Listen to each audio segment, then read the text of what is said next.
Welcome to my channel Learning with Fun. I have prepared a note on tradition and individual talent. This is the prescribed topic for third semester BA English Honors. So let's start. Tradition and individual talent. This is the critical essay written by T.S.Eliot.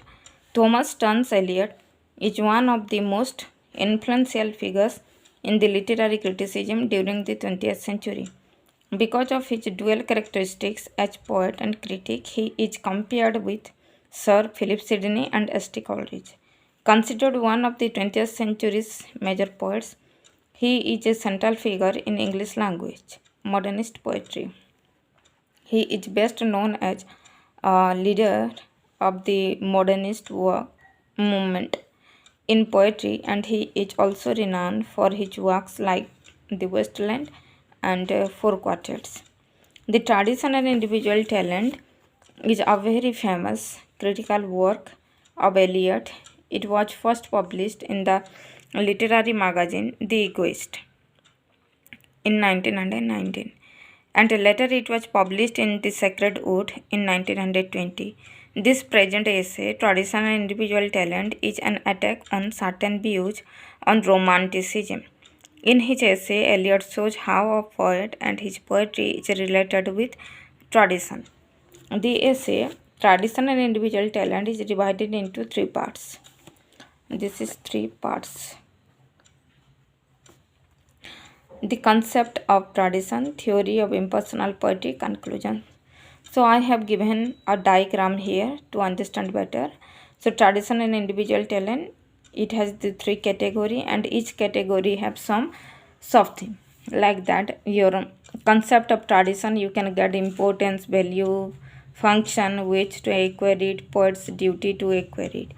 Theory of the impersonal poetic process, impersonal poetry, this is poetic process, analogy of catalyst, emotions and feelings, the personalization, and last one is the conclusion. Then in the first part of this essay, T.S. Eliot defines his concept of literary tradition, and he says every poet should have the knowledge of tradition. The poet can get the experience of writing by reading the works of old poets. He suggests a poet should learn the whole of the literature of Europe from Homer. Some important point on the concept of tradition. So here, according to Eliot, the best part of a poet's work are those in which the dead poets, his ancestors, assert their immortality most vigorously. Tradition is the reflection of the literature, but not the copying. The next one, the poet doesn't have the poet doesn't have to lose novelty by surrendering to repetition. This is surrendering to repetition. Novelty is only possible by tapping into tradition. The poet should have a historical sense, not simply resemblance to traditional works, but it brings an awareness and understanding. Then, gaining a historical sense makes a poet traditional. Then, relation between past and present. Past should be attended by the present as much as the present is directed by the past. A new work will be inhabitably judged by the standards of the past. The poet must develop a consciousness of the past, and this should be continued throughout his career. Shakespeare. He taken the example of Shakespeare.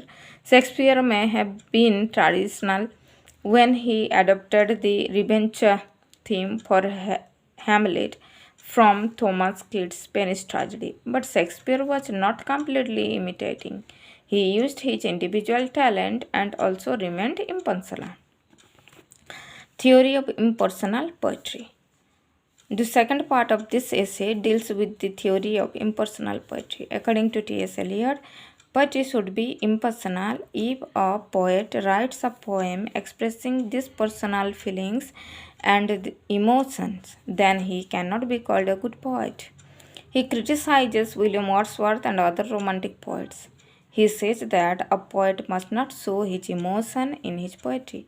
When a poet escapes from his personalities, then the great poetry comes out. According to him, poetry is not a turning loose of emotion but an escape from emotion.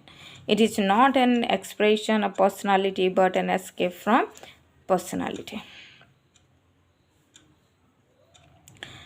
The beginning of new scientific and technology advancement, the beginning of this one is the beginning of 20th century